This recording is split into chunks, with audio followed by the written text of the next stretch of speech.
So you make a list of hypotheses. This is obviously not a natural phenomenon, and the extraterrestrial explanation seemed to be the best one. Why shouldn't we know that there's got to be life throughout the universe? So why shouldn't it be able to come here, especially since there must be civilizations there that are thousands, if not millions of years ahead of us? But then as you get more and more data, you realize that's not what the witnesses are describing. What the witnesses are describing is something that in many cases comes out of nowhere, disappears into nowhere. There are cases of objects becoming transparent on the spot, physical objects, material objects. And I have no question that people have said, well, Vallée doesn't believe this is physical. Well, of course it is physical. It's material at some times, but it can also change shape. It can also merge with other objects, and it can also disappear on the spot. Well, if it does that, then it could be from anywhere, anytime.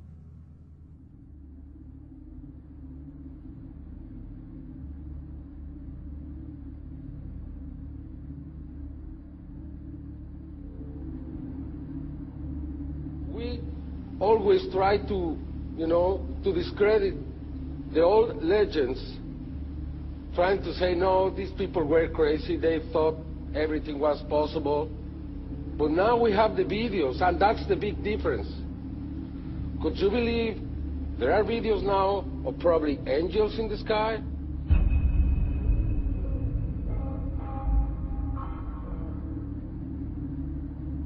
And then I started looking at some of the things that didn't fit. And one of the things that I had to ask is, when did this actually start?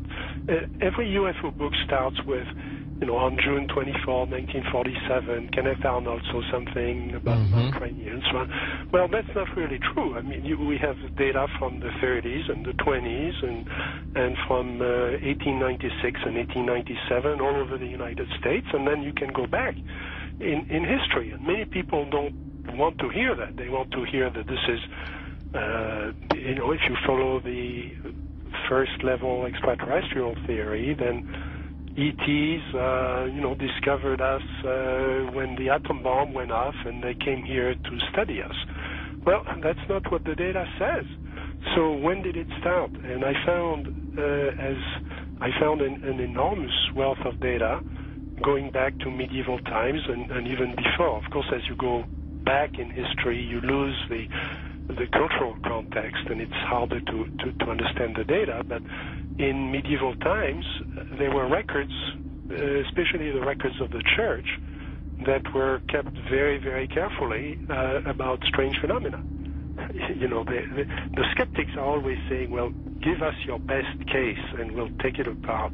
There is no such thing as one best case in any field. You have to look at an accumulation of cases and look for patterns, and then that's how the phenomenon reveals itself to you. And for a long period of time, or for a period of time, I believed it was extraterrestrial. I now believe it is interdimensional, the phenomena. In other words, we're looking at so-called spirit beings from another dimension. And I back this up in the new book by equating it to ancient manuscripts where these beings manifested to human beings and what their reactions were, and then comparing it to reactions present day of people who have had encounters, and the similarities are striking. Because first of all, you say to yourself, why would let's say anyone deliberately crash saucers in Roswell, New Mexico, and then allow the bodies to be retrieved? What are these bodies, in fact? And it took me a long time to figure this out. And this is a theory, okay? There's a difference between the grays, the little guys, right, that we see that have now been enculturated with the big black slanted eyes that are about 4 feet tall. All right, those, let's just call them the grays because pretty much everyone knows them as grays. But there's another creature which people and abductees talk about that they see on board the ships, and these are tall beings, and they assume different forms. Sometimes they can appear as reptilian, other times they can appear as insectoid, other times they can appear as Nordic. In other words, in my opinion, they're shapeshifters. Now, why would I say that? What backs it up? there's a scripture, once again, from our spiritual handbook, which says that basically fallen angels can appear as angels of light if they so choose. Okay? They can appear as angels of light if they so choose. That's a shapeshifter. But it shapeshifts. It can appear as whatever it wants to appear. Insectoid, reptilian, who knows what the thing really looks like. In my opinion, it's probably a reptilian. Apparently there was some sort of a confrontation. There was some sort of a war between these beings. Sides were drawn up, and we're kind of like, we're almost like cannon fodder in a way. This unseen war, which is happening in another dimension all around us that we don't see.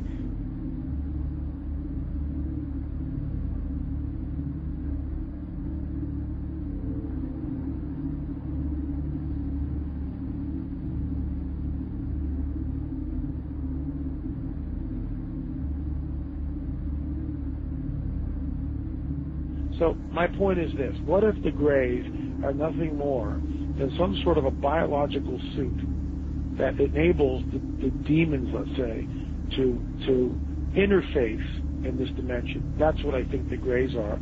That's why they're expendable. Me thinking, I wonder if there's some sort of like a biological clone or some sort of a, you know, a body, if you will, that these demons could interface, inhabit, and then, of course, move about in this three-dimensional time-space continuum.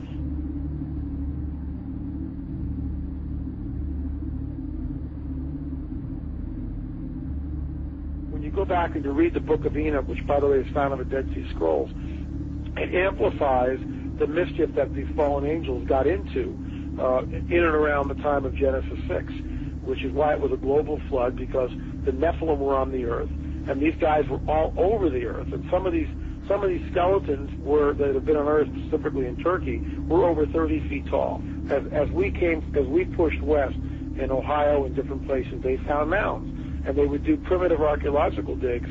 And this is documented. I'm not making this stuff up. They found skeletons, oftentimes, that reached over 9 feet in length, with 6 fingers, 6 toes, and red hair.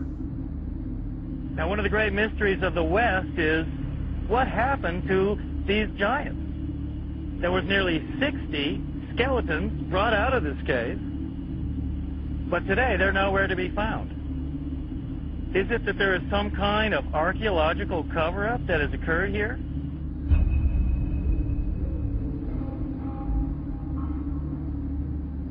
The main point is that that term is used of angels, fallen angels. And the offspring of those fallen angels with human women has produced a hybrid called a Nephilim. In the Hebrew, the term means the fallen ones. Also, the term is gigantes, which doesn't mean giants, it means earthborn. There was a gene pool problem on the planet Earth. Is that where the Bible then says that Noah was perfect? He wasn't perfect as his generations, man. Verse 9. He was perfect in his generations. The word DNA. Perfect is tamim, meaning physical defects. You know, when you see something like that, it's overwhelming. It will change your worldview. And is that the coming great deception that ancient manuscripts warn us of? Here's a prophecy from 2,000 years ago, that what is coming on the earth will be so bizarre that even the elect would be deceived if that were possible. An object videotaped by many and seen by thousands over several nights in the Arizona sky in 1997. Major sighting here.